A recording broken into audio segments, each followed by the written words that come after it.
आप सभी का मैं हूं स्मिता। बुलेटिन की शुरुआत करेंगे। दिवंगत राष्ट्रपति डॉक्टर एपीजे अब्दुल कलाम के पार्थिव शरीर को दिल्ली लाया गया, जहां प्रधानमंत्री नरेंद्र मोदी, राष्ट्रपति प्रणब मुखर्जी, उपराष्ट्रपति हामिद अंसारी और तीनों सेना अध्यक्षों समेत कई दिग्गज हस्तियों ने कलाम को श्रद्धासुमन अर्पित किए। दोपहर 4 बजे के बाद कलाम के पार्थिव शरीर को आम लोगों के दर्शन के लिए उनके निवास स्थान 10 राजाजी मार्ग पर रखा जाएगा, जिसके बाद कल रामेश्वर के पुश्तैनी गांव में कलाम का अंतिम संस्कार किया जाएगा। इससे पहले संसद के दोनों सदनों में भी पूर्व राष्ट्रपति एपीजे अब्दुल कलाम को श्रद्धांजलि दी गई, जिसके बाद दोनों सदनों की कार्यवाही को स्थगित कर दिया गया। और वहीं शिक्षा मंत्री स्मृति ईरानी ने ऐलान किया कि राष्ट्रीय आविष्कार अभियान के नाम को बदलकर कलाम के नाम पर रखा जाएगा। इससे पहले कलाम को शिलांग और गुवाहाटी में भी सलामी के साथ अंतिम विदाई दी गई।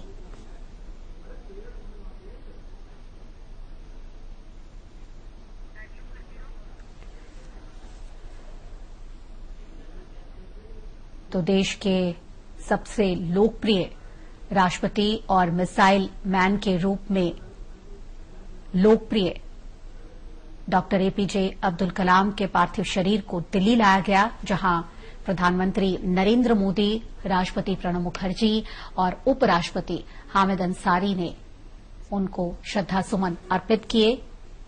तीनों सेना अध्यक्षों और रक्षा मंत्री ने भी उनको श्रद्धांजलि दी और इसके साथ ही कई दिग्गज हस्तियों ने भी कलाम को श्रद्धासुमन अर्पित किए, जिसमें दिल्ली के मुख्यमंत्री और उप मुख्यमंत्री भी शामिल थे। दोपहर 4 बजे के बाद उनके पार्थिव शरीर को आम लोगों के दर्शन के लिए उनके निवास स्थान 10 राजाजी मार्ग पर रखा जाएगा, और जिसके बाद कल रामेश्वर के पुश्तैनी गांव में कलाम का अंतिम संस्कार किया जाएगा। इससे पहले संसद के दोनों सदनों में भी पूर्व राष्ट्रपति एपीजे अब्दुल कलाम को श्रद्धांजलि दी गई, जिसके बाद दोनों सदनों की कार्यवाही को स्थगित कर दिया गया।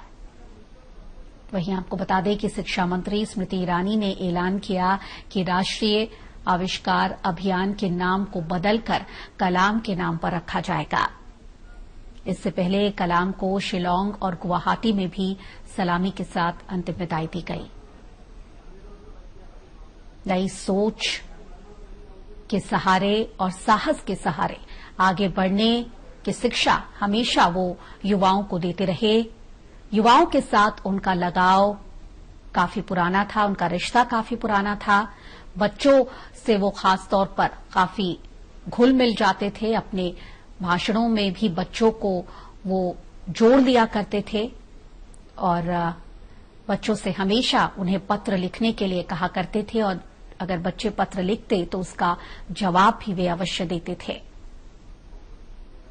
उनका मानना था कि देश की उन्नति युवाओं की सोच में बदलाव से ही आ सकती है।